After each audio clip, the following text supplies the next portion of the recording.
A month before I met Jake for the first time, I came home to a New Hampshire without women. It had been a year since my mother had left my father and taken me to Venice, California. She hired a lawyer, and after months of mutual bloodletting, my parents reached a seasonal agreement.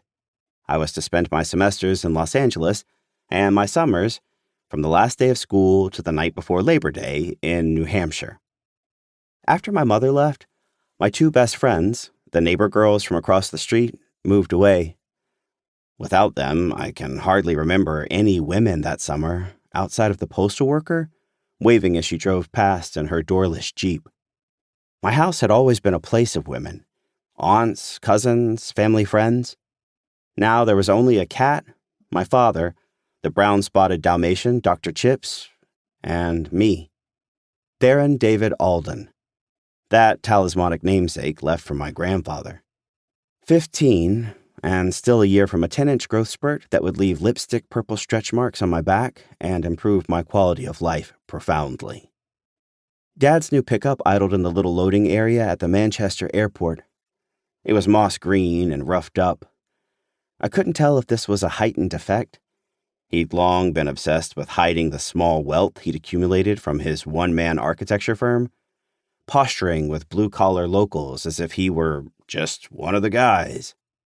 Or if this was an evolution meant to reduce my mother's alimony. The Lexus traded in for a used pickup. The profit vanished. A kind of Cayman shuffle. "How we doing, Davy boy?" Apparently, he'd picked up smoking again. His words came out gray, and he leaned over to pop open the passenger door. He threw a thumb back to the open bed of the pickup. I had a suitcase of band t-shirts and a pair of jeans. I was exhausted.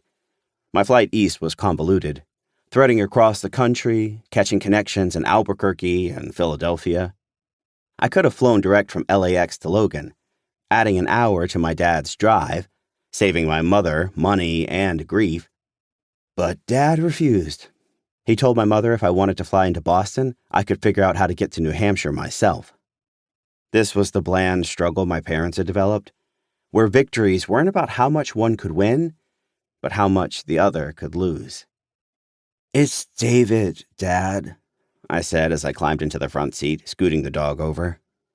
I hated being called Davy. We Aldens typically went by our middle names. Our first names were awkward New England traditions. A family tree of Wards and Esthers and Vernons and even one poor Ezekiel. For years, I suffered under the diminutive Davy, the negligible. After the age of 7, Davy felt like an insult. Even when accoladed David, I always felt detached from the averageness of these names. It was the basest of teenage needs, but I wanted something, anything that would let me feel remarkable. "What's this?" Dad said. "What's what?" "Why are you talking like that?" "Like I normally do?" I lied.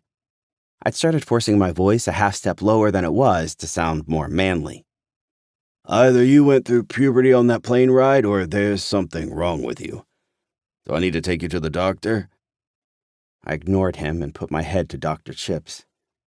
When I was a kid, I thought if I pushed my skull hard enough against his, he could hear what I was thinking. Now he seemed too old to notice anything. He had a pink potbelly and a hind hip he mothered.